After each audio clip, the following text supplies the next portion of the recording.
क्या पाकिस्तान टीम का भी होने वाला है दी एंड? हालत चल रही है उनकी काफ़ी ही ज़्यादा ख़राब। उनकी परफॉर्मेंसेस की बात कर ले, खिलाड़ियों के प्रदर्शन की बात यहाँ पे करें या बोर्ड्स की बात करें, आपसी झगड़ों की बात कर ले, और ये सिर्फ अभी का या कुछ दिनों से या एक महीने से नहीं है। हम एशिया कप से देख रहे हैं, एशिया कप 2023 जो हुआ था तब से लेकर अभी तक हम लगातार देख रहे हैं कि इनका डाउनफॉल लगातार चल रहा है। और अब ऐसा माना जा रहा है कि कहीं पाकिस्तान की पूरी क्रिकेट टीम का दी एंड तो नहीं होने वाला है, जिस तरह से इनके बीच में सब चीजें यहाँ पे चल रही है। बिल्कुल, वेस्ट इंडीज भी एक टाइम पे बहुत अच्छी टीम हुआ करती थी, लेकिन फिर एकदम से गायब हो गई। हालांकि अब वापसी कर रही है वेस्ट इंडीज की टीम, लेकिन पाकिस्तान टीम डाउनफॉल बहुत टाइम से चल रहा है। एशिया कप हो गया, वर्ल्ड कप हो गया, ऑस्ट्रेलिया के साथ टेस्ट सीरीज हो गई और अब न्यूजीलैंड के साथ सीरीज चल रही है, जहां पे ऑलरेडी 2 मैचेस हुए हैं सिर्फ और दोनों हार चुकी है पाकिस्तान की टीम। तो डाउनफॉल को बहुत टाइम हो गया और साथ ही साथ एक्सटर्नल कंट्रोवर्सीज के पार्ट रहते हैं पाकिस्तान की टीम। पाकिस्तान के प्लेयर्स प्रेस कॉन्फ्रेंस में ऊंची ऊंची फेंकते हैं और फिर लपेटने में थक जाते हैं यहाँ पे हम। लेकिन पाकिस्तान टीम का ये डाउनफॉल बहुत बड़ा कंसर्न है, क्योंकि पाकिस्तान की टीम जब क्रिकेट की बात आती है तो मेरे को बहुत पसंद थी, कॉम्पिटिटिव टीम मानी जाती थी। जिस टीम के पास शोएब अख्तर जैसे खिलाड़ी हैं वो टीम परफॉर्म नहीं कर पा रही और अब कंट्रोवर्सीज का पार्ट बन चुकी है। चेंजेस इतने सारे हो रहे हैं, तो क्या डाउनफॉल अब पाकिस्तान टीम का करने वाला है दी एंड? बहुत बड़ा सवाल है और इसके जवाब अगर देखेंगे तो वो जो कंट्रोवर्सीज है जो एक्सटर्नली पाकिस्तान टीम को अफेक्ट कर रही है, वो सभी इन सभी चीजों के जवाब हैं।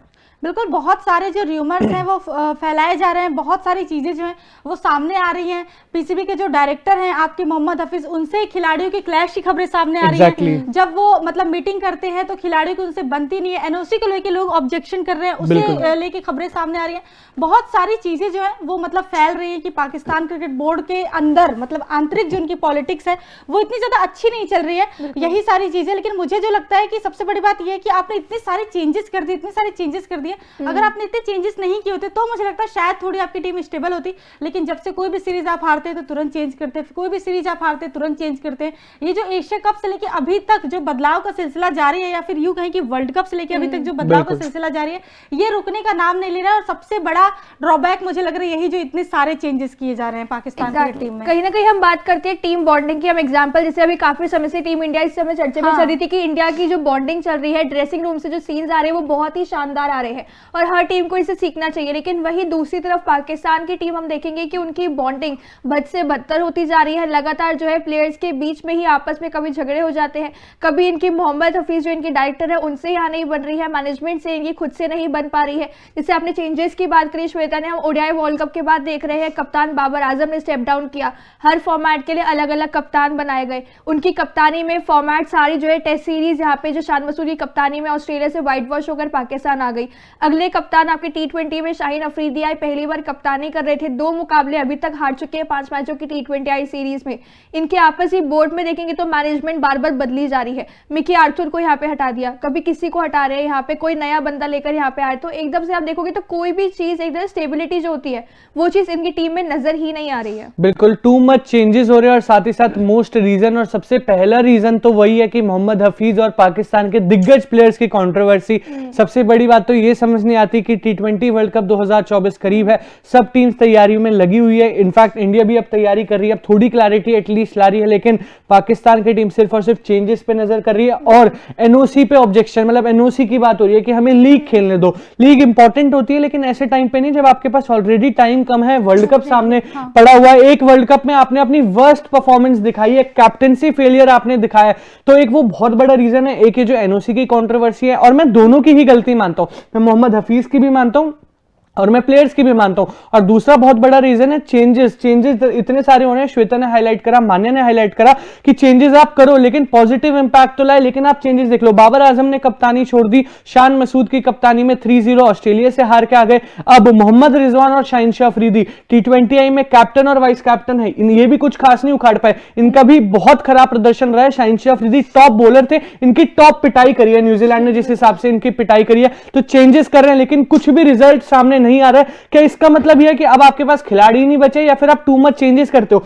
वर्ल्ड कप के टाइम पे इन्हीं के एक दिग्गज खिलाड़ी थे जिन्होंने कहा था कि बाबर आजम को कैप्टनसी में टाइम दीजिए। इमरान खान की कैप्टनसी में भी पाकिस्तान वर्ल्ड कप हारी थी और फिर वर्ल्ड कप जीती थी। बाबर आजम की टाइम छोड़ो, इतना प्रेशर आ गया, फैंस की इतनी प्रेशर आ गया, खुद कप्तानी छोड़ दी और अब जो चेंजेस हुए उनका कोई रिजल्ट ही नहीं है सामने। बिल्कुल, बहुत ज्यादा चेंजेस करके मुझे लगता है कोलैप्स कर रही है पाकिस्तान की टीम, क्योंकि बहुत सारे लोगों ने सजेशन दिया था कि बाबर आजम को भी थोड़ा टाइम दीजिए, उनको कैप्टन रहने दीजिए, हो सकता है कुछ और वो अच्छा करके दिखा दे, क्योंकि एक अचानक से आपके ऊपर जब बहुत ज्यादा प्रेशर आ जाता है तो किसी भी प्लेयर की परफॉर्मेंस जो होती है वो डिप हो जाती है, उसकी फॉर्म डिप हो जाती है। लेकिन अभी बाबर आजम की हमने देखा कि न्यूजीलैंड दौरे में थोड़ी थोड़ी फॉर्म जो है वो अच्छी दिख रही है। लगातार दोनों ही मुकाबले में आपने अरशद की पारी खेली है, कोई भी बल्लेबाज नहीं चल पा रहा, जहां आपका इवन रिजवान तक नहीं खेल पा। रिजवान वाइस कैप्टन है, जब रिस्पॉन्सिबिलिटी ज्यादा आती है तब आप चल नहीं पा रहे हो। और बाबर आजम ने हाफ सेंचुरी बनाई, बट श्वेता दोनों मैचेस पाकिस्तान की टीम हार गई, साथ कोई नहीं दे रहा। ओपनिंग में इतनी सारी दिक्कत है, ओपनिंग में दिक्कत है। Top bowler Haris Rauf test miss करा था, क्या बोलकर कि मैं व्हाइट बॉल क्रिकेट की तैयारी कर रहा हूं, ऐसी तैयारी, दोनों मैचेस हार गए। हैरिस रॉफ की इतनी पिटाई हुई। शाहिनशाह अफरीदी मतलब नंबर 1 बॉलर है। अगर हम जसप्रीत बुमराह को नंबर 1 बॉलर कहते हैं तो हमें पता है कि 6 बॉल अगर बुमराह डालेंगे तो 2-3 बाउंड्री खा लेंगे, लेकिन 5 बाउंड्री नहीं खाएंगे। 90% एक तरह से आपकी परसेंट होगी कि 90% आप एक ओवर में बाउंड्री खाने वाले हैं। शाहिनशाह अफरीदी 6 बॉल में 5 बाउंड्री, मेरे को तो बहुत डिसरिस्पेक्टफुल लगा और किसी भी बॉलर को लगना चाहिए। जबकि इनके शाहिनशाह अफरीदी को एक टाइम पे नंबर 1 रैंकिंग्स यहाँ पे मिली थी, लेकिन क्या फायदा हुआ उस रैंकिंग का, क्योंकि वो कुछ दिनों के बाद छिन भी गई। इस तरह का प्रदर्शन हमें उनका देखने को मिल रहा है। जिस तरह ऑब्वियसली ध्रुव ने बात करी कि लगातार जिस तरह वो बाउंड्रीज खा रहे हैं, कप्तान की जिम्मेदारी उन्हें सौंपी गई थी। जब बाबर आजम पर प्रेशर आया उन्होंने कप्तानी छोड़ी, इस उम्मीद से कि ये कुछ नया लेकर आएंगे, इनकी क्रिकेट टीम में जो डाउनफॉल चल रहा है उसे बचाएंगे और वापस से एक अच्छी पोजीशन पर लेकर आएंगे। एक टाइम पर जहां पे ओडीआई में भी नंबर 1 बन चुकी थी, बाकी फॉर्मेट्स की बात हो रही थी कि हाँ एटलीस्ट ओडीआई में कंपटीशन नहीं दे पाए, लेकिन T20I में पाकिस्तान की पोजीशन एक्चुअल में अच्छी है, फाइटिंग स्पिरिट दिखाती है। लेकिन न्यूजीलैंड के अगेंस्ट अगर हम देखेंगे तो जेन्युइन फाइटिंग स्पिरिट के नाम पे हमें सिर्फ और सिर्फ एक बाबर आजम देखने को मिले, जो कि एक साइड से खड़े हुए हैं। भले उन्होंने स्लो 50 की बात रही, स्लो 50 लगाई, लेकिन एटलीस्ट लगाई तो सही। बाकी टीम की तरह तो नहीं कि वो शुरू में आए, 10 बॉल खेली और वापस पवेलियन लौट गए, क्योंकि हमसे नहीं हो सकता है। अपने उनकी ओपनिंग पूरी चेंज कर ली, नए युवा खिलाड़ी को लेकर आए, सैम अयूब को और रिजवान को करवाई। जबकि रिजवान ने और बाबर ने मिलकर पार्टनरशिप में इतने सालों से कितने सारे हजारों रन साथ में जोड़े थे। पार्टनरशिप कमाल की मानी जाती थी, अपने पार्टनरशिप ब्रेक कर दी। रिजवान की फॉर्म भी नहीं चली, बाबर 1 डाउन आए, अकेले प्रेशर उन पर रहा, किसी और सदस्य ने परफॉर्म ही नहीं किया।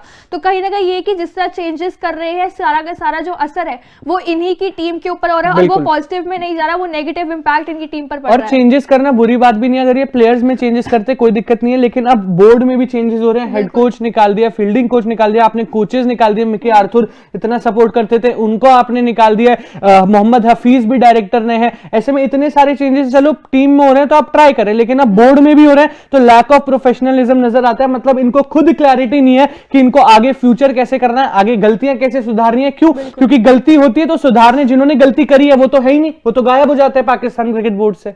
बिल्कुल, बहुत ही ज़्यादा कंफ्यूजन है, बहुत ही सारी प्रॉब्लम हमें दिखाई दे रही पाकिस्तान क्रिकेट बोर्ड में, स्पेशली तब जब आपने अपने ओपनिंग प्लेयर ही चेंज कर दिया। जैसे कि मान्य ने बताया कि इतने सारे रन जोड़े थे बाबर रिजवान ने, लेकिन वही था कि दूसरा मुकाबला हो जाता, फखर जमान और बल्लेबाजी करते और बाबर आजम बल्लेबाजी करते, ऐसा लगता कहीं ना कहीं जीत जाएगी पाकिस्तान। और अब दोबारा चेंजेस करने वाले हैं अगले मैच में। हाँ, ऐसी भी खबरें आ रही है, आपको बता दें कि अभी जो यंगस्टर्स को उन्होंने मौका दिया है उन्हें भी ड्रॉप करेंगे और दूसरे प्लेयर्स को लेकर आएंगे। अब दोबारा चेंजेस करेंगे, क्योंकि शाहिनशाह अफरीदी ने अपने पीसी में ही बता दिया था, प्रेस कॉन्फ्रेंस में बता दिया था कि हम करते रहेंगे एक्सपेरिमेंट। लेकिन एक्सपेरिमेंट ठीक है, इंडिया ने बहुत एक्सपेरिमेंट किए, इंडिया ने कम एक्सपेरिमेंट नहीं किए, लेकिन एक्सपेरिमेंट आप करिए अपने बेंच स्ट्रेंथ बढ़ाने के लिए करिए। ऐसे नहीं कि जितने भी आपके बेंचअप हो रहे हैं सारे प्लेयर्स वो सारे ऐसे ही हैं कि जहां भी काम आए तो आपके काम ही ना आए वो प्लेयर। बिल्कुल पाकिस्तान क्रिकेट टीम में जैसे हमने बात करी कि डाउनफॉल का सिलसिला जो है वो जारी ही चल रहा है। बाकी इन सब के बारे में एक बार क्या आपका क्या ओपिनियन है वो भी कमेंट सेक्शन में जरूर बताइए कि क्या पाकिस्तान का ये डाउनफॉल के कारण क्या दी एंड होने वाला है या कुछ ना कुछ सुधर सकता है इनकी क्रिकेट टीम में। आपका क्या ओपिनियन है कमेंट सेक्शन में जरूर बताइए,